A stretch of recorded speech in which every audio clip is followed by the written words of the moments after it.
Hello बच्चों, चलिए प्रश्न को देखते हैं। प्रश्न है निम्नलिखित में से कौन कौन एपी अर्थात समांतर श्रेणी है। यदि कोई समांतर श्रेणी है तो इसका सार्वअंतर ज्ञात कीजिए और इनके 3 और पद लिखिए।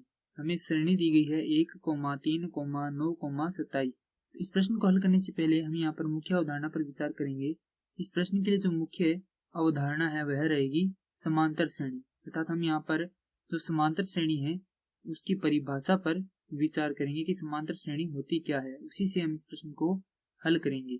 समांतर श्रेणी की परिभाषा होती है वह अनुक्रम जिसका या जिसके प्रत्येक 2 पदों का अंतर, प्रत्येक 2 पदों का अंतर, माफ कीजिए कर्मागत, प्रत्येक 2 कर्मागत पदों का अंतर समान रहे, समांतर श्रेणी कहलाती है।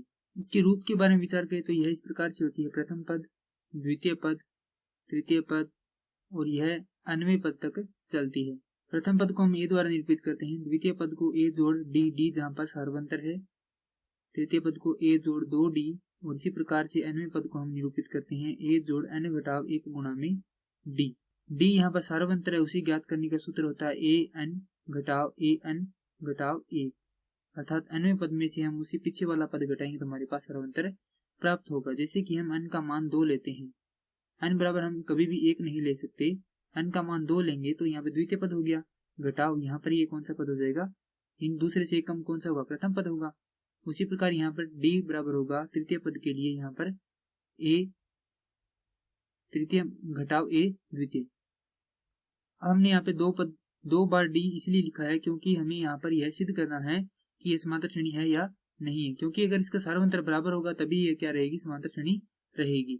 अब इस श्रेणी को लिखते हैं। श्रेणी है 1, 3, 9, 27, इसी प्रकार से यह चल रही है। अब हम इस प्रश्न को 2 प्रकार से हल कर सकते हैं। पहला प्रकार यह होगा कि श्रेणी को हम 3 की घात के रूप में लिखें, क्योंकि यह 3 की घात के रूप में है। 3 की घात 0 1, 3 की घात 1 करेंगे तो यहाँ पर 3 होगा, 3 की घात 2 करेंगे तो 9, 3 की घात 3 करेंगे तो 27, इसी प्रकार से आगे चल रही है।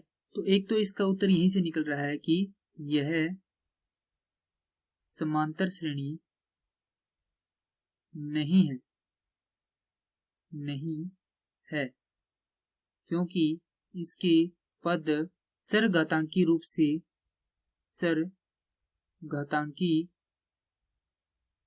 से बढ़ रहे हैं,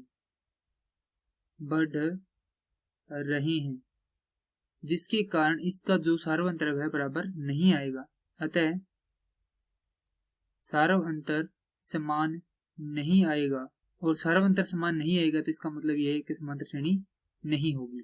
अब यदि हम इसे दूसरे तरीके से हल करेंगे तो श्रेणी को लिखते हैं सबसे पहले 1, 3, 9, 27, इसी प्रकार से चलती रहती है। तो यहाँ पर प्रथम पद a बराबर हो गया 1, क्योंकि पहला पद इसका 1 है।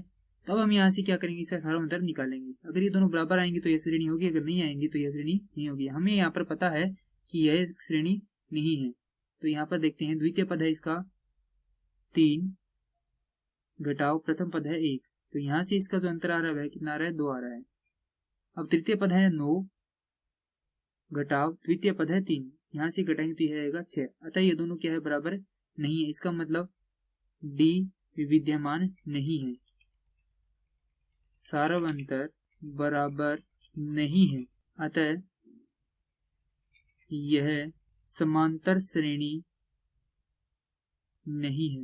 हमारे प्रश्न के लिए सही उत्तर हो जाएगा कि यह एक समांतर श्रेणी नहीं है। यदि यह समांतर श्रेणी होती तो हम इसके 3 और पद ज्ञात करते। मैं आशा करता हूं कि यह प्रश्न आपको समझ में आया होगा। धन्यवाद।